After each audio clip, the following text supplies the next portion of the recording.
Well then, shall we get started?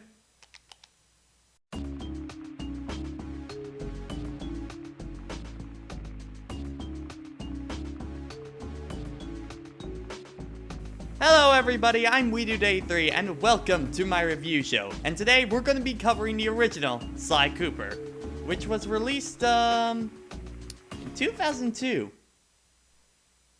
Some of you feel really old right now, don't you? Now, is there a phase in your gaming life where you ever got experimental with a series?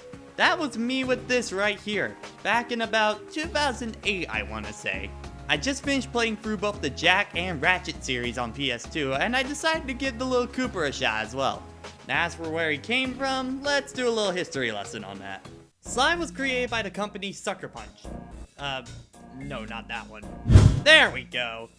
Sucker Punch was an independent game company made by ex-employees from Microsoft who created Rocket Robot on Wheels for the Nintendo 64, and hit a contract with Sony to create games for the PlayStation 2 in 2000. So yeah, in a way they worked with all three of the major companies.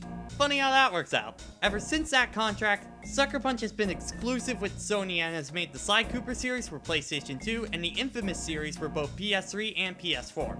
Sly himself started as the idea to make an action platformer that involved thieving and having acrobatic and agility style of gameplay.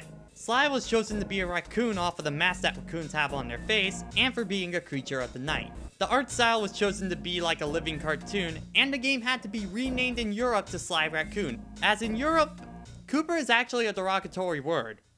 So, sorry to my European viewers, but I kinda had to say it because it's his name, so... Anyway, the game came out and it was a massive success. The series continued on and Sly himself continued to be a part of the game industry to this day, and he even has a movie now. So yeah, this little rodent has come a long way since its beginnings. So it's been over 10 years since this game originally came out. Now, that's a long time for a game, so does it still hold up? Well, let's find out. Oh, and by the way, gonna be checking it out on the Sly collection for PS3 just because it looks nicer. Let's go! The story revolves around Sly and his family, the Cooper line. See, his entire family line was raised to be master thieves all around the world. But don't think that makes them villains, as they have a code of honor where they don't steal from the poor. After all, there's no honor, no challenge, no fun stealing from ordinary people. You rip off a master criminal, and you know you're a master thief.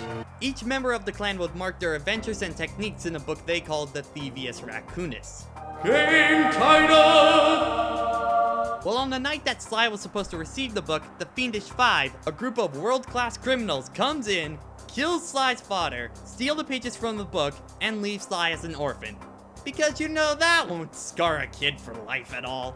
But hey, all hope's not lost as Sly meets Bentley, a tech genius, and Murray, a guy who wants to be Sly really bad but is scared of pretty much everything. The three formed a new Cooper gang and made it their life mission to steal the book back. But Carmelita, a police agent who works at Interpol who has dedicated her whole life to getting the Cooper gang behind bars, keeps trying to track them down, while Sly keeps throwing her off with romantic quips like any good spy movie. Now see, a girl whose best friend's a firearm's got issues. A little dinner, a little dancing. I think I can help you out. Sounds romantic. As long as you don't mind dining in jail. Nah, I hear the service is lousy. Once I catch you, you'll know for yourself. You also get more story fed to you at the beginning of each chapter where you find out who you're fighting, and about Sly's ancestors after being a boss, which adds to the lore of the universe. Overall, the game does a great job of making a compelling world and motivation for beating the Fiendish Five and reclaiming your book back. And for the first title in the series, I'm pretty impressed they made the world this expansive. Helping the story is the colorful presentation. The game really does feel like a Saturday morning cartoon, mixed with a bit of film noir and spy motifs. The cel shading really adds to the game and makes everything look great, especially in the HD re-release where everything pops out even more. The cutscenes are made in a paper cutout style that really reminds me of a comic book, and it lends itself well to the game. In terms of the visuals, the only problems I've seen is that there happens to be some clipping from time to time, and after beating bosses, they don't really look like they're in pain at all. And finally, Sly's mouth movement just bothers the heck out of me. Not the Binocucom animation, that's totally fine. But when he's talking to other characters in cutscenes, his mouth just feels like it keeps clipping into his head. It's hard to explain, but I think you get what I mean just by looking at it. Now in terms of the sound music-wise, it works for what it is. Nothing really memorable, but sets the mood of each area very well. And each time you're caught, the music does amp up and make you on your toes. But easily the best part of the presentation is the voice acting. Mostly. For the majority of characters, the voice acting is really well done and makes them all have great personalities and sounds like everybody's having a blast recording. Though I can't say the same for Panda King and Carmelita, who really just sound like they're reading off of a script. And sadly, it's kind of distracting. But I'm not too mad as the rest do really well. Sly's voice in particular, done by Kevin Miller, really sells the character.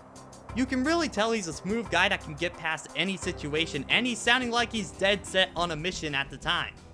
Not only that, but everybody benefits from having a great script that really makes it feel like a cartoon. Nothing gut-busting hilarious, but it did make me chuckle and laugh a lot throughout. In particular, the chats with Bentley and Sly are the most enjoyable as their two personalities really clash well with one another.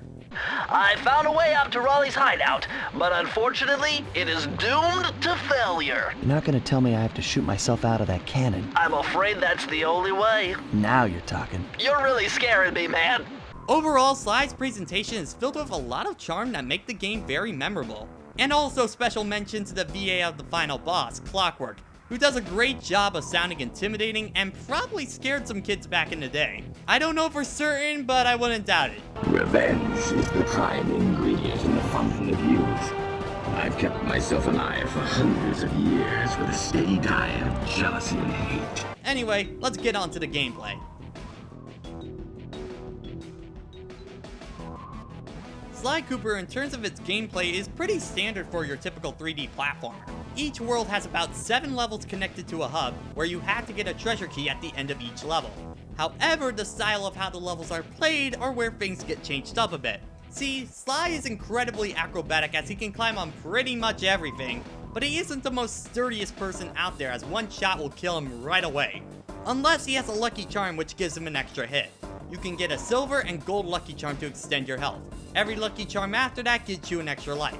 You can also get a lucky charm by getting 100 coins. To make sure you don't get hit, you need to stay out of enemy sight. Some see you as soon as they come close to you, and others have searchlights that will attack you only if you're in them. Which yeah, the Fiendish Vive hired the wrong type of people for this job.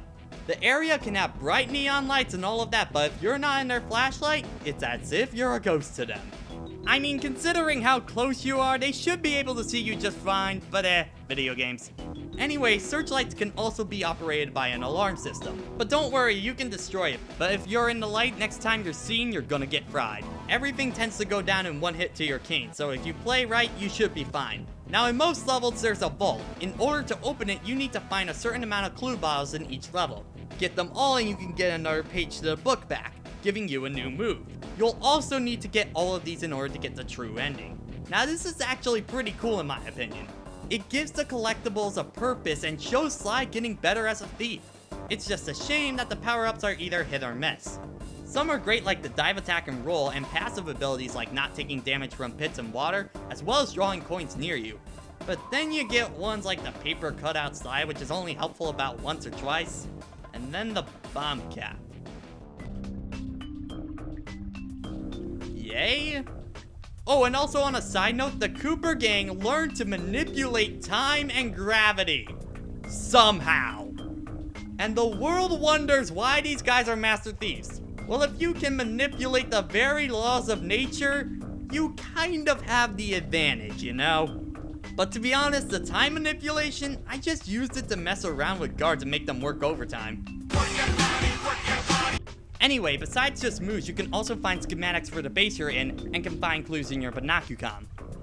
Kind of handy if it's your first time playing. Honestly, most of the level structure reminds me a lot of Crash Bandicoot in a way.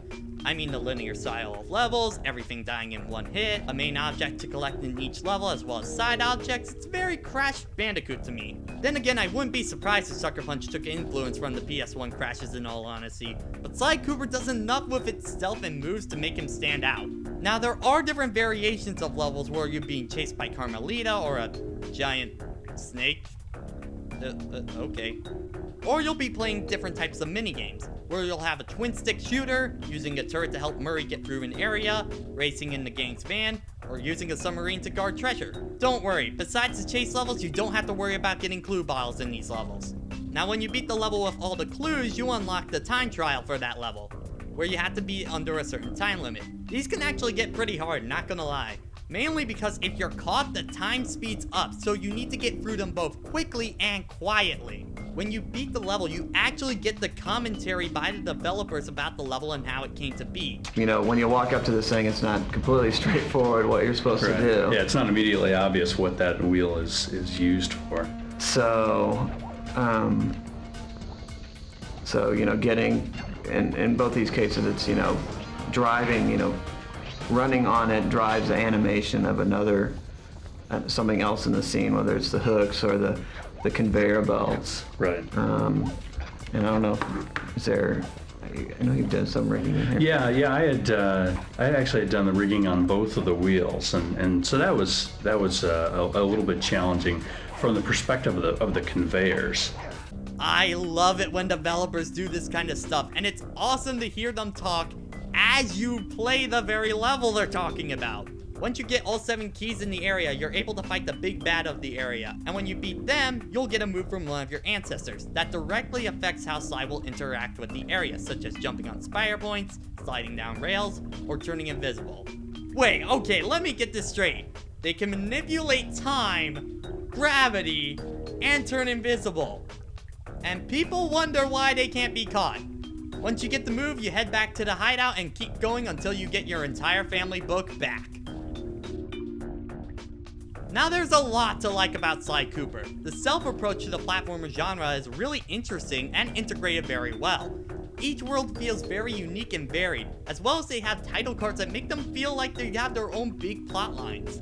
Sly controls great, and it's fun to see him grow throughout the entire game. As stated before, there's a lot of charm to the game for the animations where Sly stands still, enemies gloating after they attack you, the wonderful voice acting and dialogue to the game is just a joy to experience. Not to mention, Sly himself is such a great protagonist. He always sees enemies as not a threat to him at all, and insults them at any chance he gets. He's so suave and smooth, and yet he holds family pride very close to him. Seriously, if Sly was just some generic character you played as, the game would be way less fun. The story is also great and makes you want to keep playing it to find out what happens in the end. And the game is honestly such a fun throwback to the platformers of old. Though, you should know about some of its ugly points.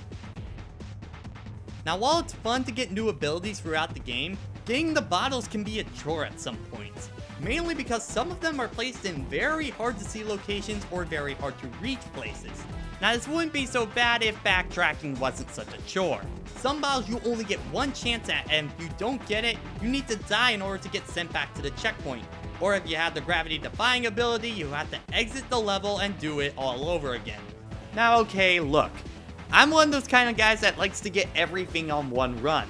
So when I'm not able to do that because of a reason like this, that kind of gets on my nerves. You know? Now sometimes the camera can get locked onto an object and not follow Sly correctly, so you can have a hard time telling what's going on. It happens very rarely, but it's worth pointing out. Now I didn't talk much about the boss fights as they're one of the weakest parts of the game. All of them are incredibly easy and don't do much to be unique from other platformers. They really aren't that memorable. The minigame missions are also definitely one of the low points. Some of them really just don't fit the Thief theme at all for the game, and they just feel there to be there. I mean, think about it. When you think of Thief, do you think of racing or turret control? Not really. And some of the controls can drive you off the wall. The racing in particular feels very slippery, and the other cars have way more weight than you, causing you to get thrown off course very easily. You either have to be very lucky or have them dogpile one another.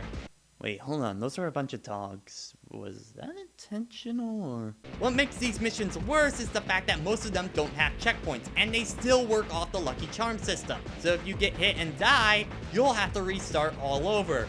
These are really annoying in the turret sections because they're all automated. If you get hit, you're going back and it gets frustrating really fast. And these minigames difficulty doesn't seem right, as the harder ones I felt were earlier in the game than later. I failed multiple times on the first race and turret missions, but the later ones, I did them in one try. That's not how it should be. Easier at the beginning, harder at the end. Now I wish that was it, but sadly, the collection gets a little bit more wrong. More of a nitpick thing, but some of the effects didn't transfer right to the PS3 version, such as the intro. In the PS2 version, Sly has his silhouette for most of it. In the remaster, you can see him fully. It's not too big, but it's worth noting. But there are two things about this version I can't stand. Remember the time trials I told you about and how if you beat them, you get the commentary for the level?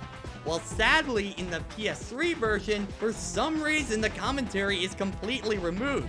There's not even a trophy, making it pointless. I mean, you do get the behind-the-scenes movie and the TV ads for beating them all, but come on, we have the internet now, so just look it up on YouTube. And then there's Miss Ruby's boss fight. Oh boy. See, this fight is a rhythm-based fight, where you have to press buttons in time with the song. Sounds simple, right? Well, in the PS2 version, it is. However, in the PS3 version, the song is not in sync with the fight at all. I mean, let's be fair, when something gets desynced, it's really annoying and brings you out of the experience. But what's worse is that the song has beats to help you time your presses, and with them not being in the correct time, it really throws you off. Let me show you what I mean. Here's the PS2 version.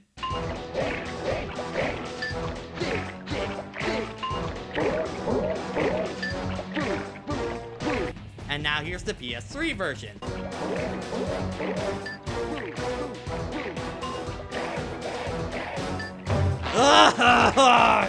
I actually got a game over in this area, and trust me, in the PS3 version, this is easily the weakest part of the game. I mean, to be fair, you can turn the music off, but come on! That's just something that wasn't tested properly. I think we can all agree. Okay, I know that sounded like a big laundry list of problems, but honestly, the first Sly Cooper is still really good after all this time. And to be honest, most of these are first game in the series problems or nitpicks, so I won't weight them too much. In terms of a game itself, Sly Cooper is truly a PS2 classic and is still a heck of fun to play to this day. But I do feel like it's missing that something. That little thing that turns a great platformer into a fantastic one.